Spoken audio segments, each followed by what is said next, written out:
Good day, brothers and sisters. This is Anthony Moore for Your Money More, and we need to start having a zero tolerance policy toward selling out because I consider selling out a sickness. I call it sell out the people itis. And like in the case of most illnesses, addictions, I would like to think that people can be cured, but let's be real. We know that there are some people, such as those Negroes in the Congressional Black Caucus, those Negroes in the House of Representatives in the United States Congress, them Congressional House need to go Negroes. Yeah. We know a lot of Negroes like them and other Negroes all throughout this nation are so far gone when it comes to setting out that they might as well cut out the middleman and put themselves for sale on eBay. They might as well put a post on eBay with their picture that says, "For sale, my soul. For sale, my integrity." Because that's what it is. However, and I'm talking to my fellow black people who have descended from U.S. chattel slaves, in other words, who have descended from freemen. However, this applies really to all Americans. This applies to all working class, all rank and file, the so-called 99% versus that 1%, and really the smaller than 1% that controls all the wealth and is pimping the masses. Those people who got way more than they ever will need, but they still strive to get more that they don't need at the expense of the masses getting enough of what they do need is sick, horrible, horrific, terrible, and unsustainable. So really, this really should apply to all people in the United States. All, like I said, 99%, but certainly to my fellow black people who are descended from U.S. chattel slaves, because we have to start having a zero tolerance policy towards selling out, because the way that this system is structured, with us being designed to be at the bottom and stay at the bottom, you only rise to a certain economic prominence as a black person who has descended from U.S. chattel slavery if you sell out your people, or at best, you have to ignore your people. You have to pander to your people. You can't advocate for your people. Name one quote unquote successful, by society standards, politician, entertainer, media figure, public figure who out there advocating for black folks, who don't advocate for black folks in ways that's not pre-approved by white folks. Who out there advocating for reparations? Who out there really fighting for black people? Who fighting for and honoring the legacy of our ancestors and what we've been through and what we're still going through and where we need to go and where we will go when we come together. But one of the things, like I said, we got to have a zero tolerance policy toward selling out. But like I said, I consider it a sickness called sell out the people itis, and it's an addiction. And like any other sickness, because think about it, in order to be in a position of prominence, to be in a position of power, especially if you are a politician who has the explicit charge to serve the people and advocate for the people, and as a black person who's supposed to be advocating for U.S. descendants of chattel slavery, as a black person who is a U.S. descendant of chattel slavery, as a black person in Congress who's been elected to that, well, I don't care whether you were elected primarily by black people or not, but especially if you were elected to that office by a high percentage of people who are U.S. descendants of chattel slavery, for you to sell out your people, for you to sell out our ancestors, for you to sell out your own, and think that's okay, you gotta be sick. And so, but like I said, I hope it can be cured, because let's be real. We know some people who they've been selling out for so much and for so long, they couldn't serve the people, even if all they had to do was give you a menu and say, "May I take your order, please?" They allergic to service because they've been selling out for so much and for so long. They only know how to function by selling out. And those people got to go. Bye, skedaddle, adios, arrivederci. They got to go. But I do hope that some of our, but the thing is, we live in a very corrosive and corrupting system. And when I say we got to have a zero tolerance policy towards selling out, I'm talking about across the board. I don't give a damn, even if it's just a janitor. But I'm certainly talking about people in positions of prominence. And certainly this applies to those entertainers who never advocate for black people, but who nonetheless love to get the support of their fellow blacks, but they don't return that support to us, even though they get propped up by our support. Certainly these media figures who they prop up on MSNBC and CNN to pretend like they advocate for black issues, but they don't advocate for black issues. They don't advocate for black issues because, once again, they only do pre-approved by white folks advocacy, which in other words is not real advocacy. But it's worse when it comes to these politicians because they have the sacred task of advocating and serving the people. And in the United States, per a Princeton University study, in a practical sense, we live in an oligarchy because the politicians who are both parties who are totally captured by big money, by private interests, by the wealthy. One of the things that the study said that if the masses, independent of political party and all these things, but if the everyday people, if the masses want something, but the elite few want something different, well, the masses get their way like 0.000% at a time, virtually never.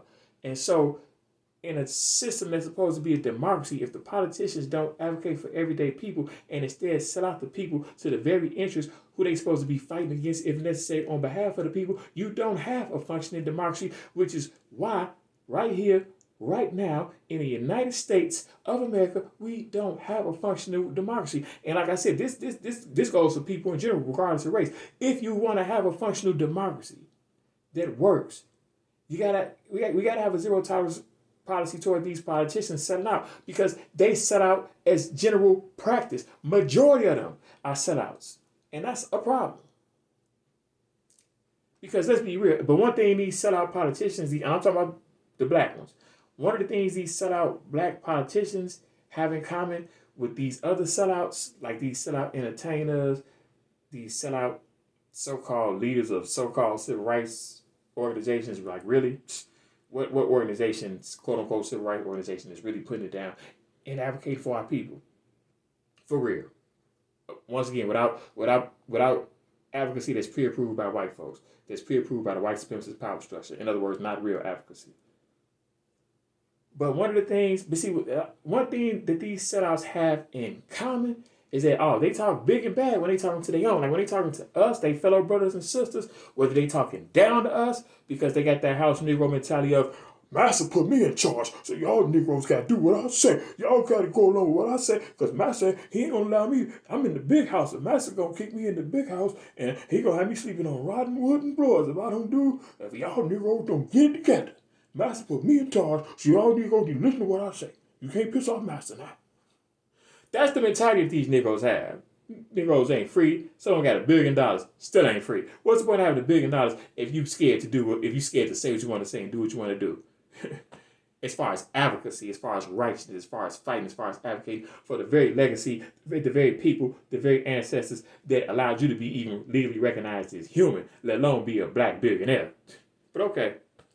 But one of the things that, like for example, one of the things that these politicians have in common with, let's say, these gangster rappers, because they talk, like a lot of our quote unquote gangster rappers, they don't have no problem denigrating our sisters. They have no problem denigrating our fellow brothers, talking about, I'm gonna shoot. When it comes to black people, I'm gonna shoot you, I'm gonna smack you in the head, I'm gonna take your woman. They have no problem talking down to their own. Just like these politicians and these other public figures have no problem talking down to their own, or even talking big and bad, like they really about something. Like they really go, especially these politicians, because they got to pretend a lot of times like they are going to challenge power. So a lot of them, either they talk big and bad and talking down to us, or they talk big and bad about what they're going to do as far as for us and advocating for us. But when they get behind closed doors and it's just them and that white power structure, it's a whole different story. They go from being tough and bad to being just as docile as can be, just as compliant. It's going to be a lot of the hardest people on the record. I'm going to shoot you 50 million times. I'm going to sleep with 30 women. These women ain't nothing. They talk all that stuff, but then when they get in those closed rooms with Master, it's a whole different story. They don't talk so tough then, do they? They don't talk so tough. But see, here's the thing. A lot of these people, but it's even worse when it comes to these politicians. Because, let's put it this way. When it come down to it, when they get in them back room, them closed rooms, and it's just them and the white power structure, when it's just them and the agents, when it's just them and the white man and other agents, this white power structure who running things, they don't never advocate. Like a lot of times they'll pretend like they fight for the people and they with the people, whether it's politicians or entertainers. They pretend like they with the people, but when they get behind them closed doors, instead of advocating and fighting for the masses, they kiss the you-know-what of the rich and powerful classes. And that you-know-what that they kiss rhymes with masses and classes. Pumping up all day, every day.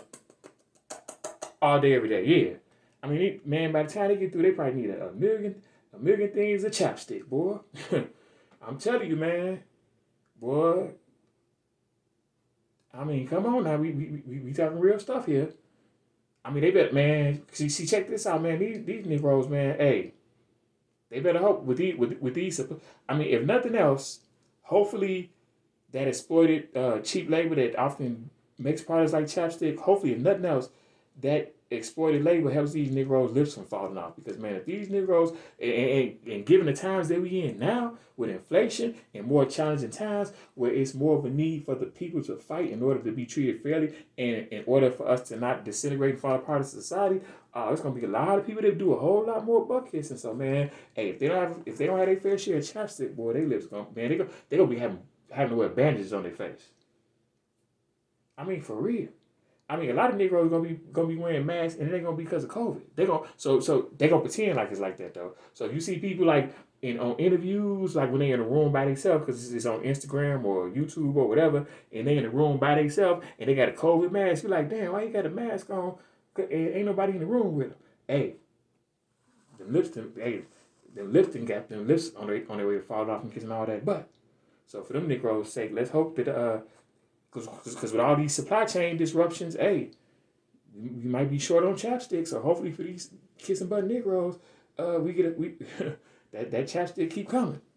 But here's the thing: we gotta have zero tolerance toward those Negroes, and saving and doing what's right. We can save them Negroes from themselves. Because if nothing else, they gonna have their lips gonna be in better condition than what they otherwise would have been in based on us fighting and advocating against them selling out. So actually, in making them do the right thing, it's for their own good. But let's go back to this set out the people itis.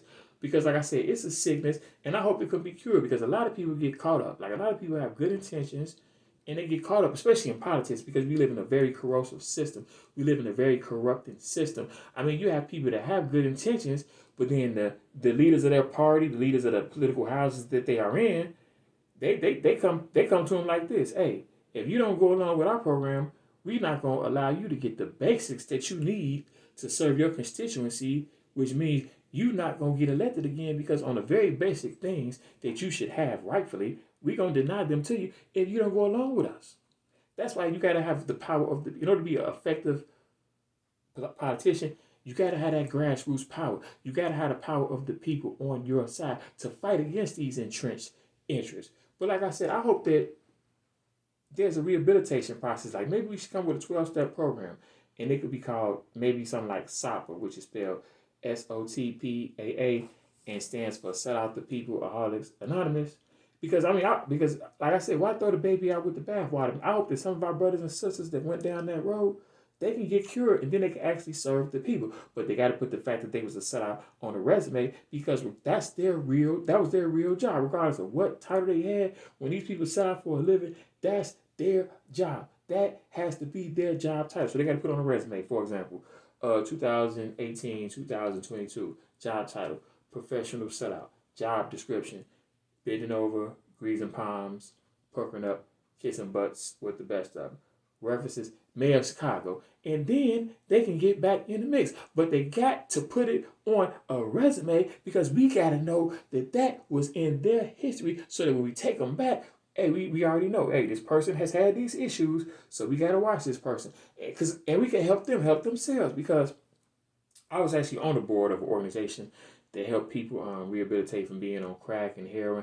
And one of the key things that's part of the rehabilitation process is understanding your triggers, understanding the things that triggers that addictive behavior on a subconscious level. Because a person could be clean for an extended period of time and not even be thinking about the drug that they were addicted to. But some triggers that addiction, and it can make them subconsciously seek out that drug, even though they hadn't sought it out for an extended period of time. So if we know these people have suffered from set out the people itis, we can help them when they come. Because when you're dealing with your triggers, then you got to be aware of that. So maybe you need to call your sponsor, or at least you need to do something to somehow mitigate that pull of your triggers. So if we know that, especially if we hire them or we put them in a position to serve us, and we know their triggers, then we can help them stay on track. Because maybe their set out the people itis is triggered by things like being in rooms by themselves with white folks, closed rooms where nothing is supposed to get out. Because when Negroes in the room and they feel like ain't nothing gonna get out, man, they would get real. That set out the people itis come out real quick. Or maybe they set out the people itis is triggered by going to fundraisers, ballroom dances, banquets, being in the back of limousines, being on their knees in dark alleys. Yeah. And as far as that last one, hey, some people who got their mind in the gutter might think that that is some sordid stuff. For all we know, they might be in that back alley praying. However, if they were in the back, that hell. But if they were in that back alley praying, they probably wouldn't be. They probably wouldn't be dealing with sell out to people itis, or at least strive not to deal with it. But let's take it to the gutter. Because here's the thing about being in the gutter. Sometimes people are in the gutter and don't even realize it. So much of being in the gutter, and let's say gutterism, has been normalized that you can be in the gutter and not even realize it. And I'm going to give an example that applies to what we are talking about right here, right now. Because sometimes you got to point out to a person that they in the gutter in order for them to be elevated out the gutter. And so let's say somebody's in a back alley on their knees doing sordid things, okay? Let's say they getting down all around town.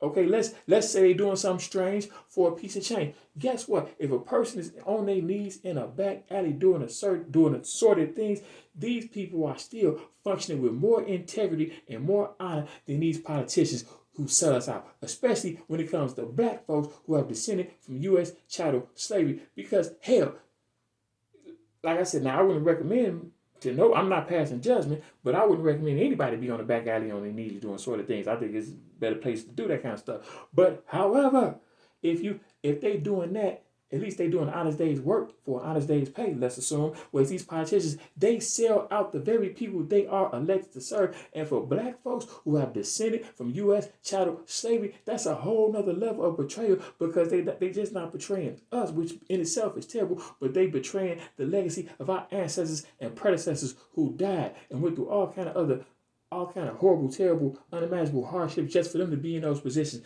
just for us to be able to vote them or anybody else into these positions. And so to know where we came from, to know what we've been through, to know what we're going through, and to sell that out for the very white supremacist structure that you're supposed to be advocating for our people against, you're supposed to be honoring our ancestors against, you're supposed to be furthering the legacy that our ancestors fought and died and bled that put you in a position to be in these prominent positions, and you're going to sell that out. Hell yeah, you sick. Hell yeah, you in the gutter. That's the gutter. That's it. I mean, we gotta change. I mean, anybody who is appalled by the idea of somebody being on their knees in the back alley doing sordid acts, but you're not appalled by these politicians selling us out in plain sight, you need to put into perspective what it is that you consider being in the gutter. You need to put into perspective what you think it is to be horrible, terrible, and disgusting. Because I think that these politicians selling us out are disgusting, infinitely more disgusting than a person on their knees in a back alley doing sordid acts. Because to the extent that a person in their back alley is hurting anybody, they're hurting themselves, and at most maybe the people that they're dealing with. But these people hurt a whole people. They hurt a whole nation. They hurt the masses. They definitely hurt their own people, and they hurt the legacy of the very people that allowed them to be in those positions, and the future generations of those people, and the current generation of those people. So like I said, that's disgusting. That's horrible. That's terrible. That's sordid. And so we got to have a zero tolerance policy toward selling out. Anthony Moore for your money more. Peace.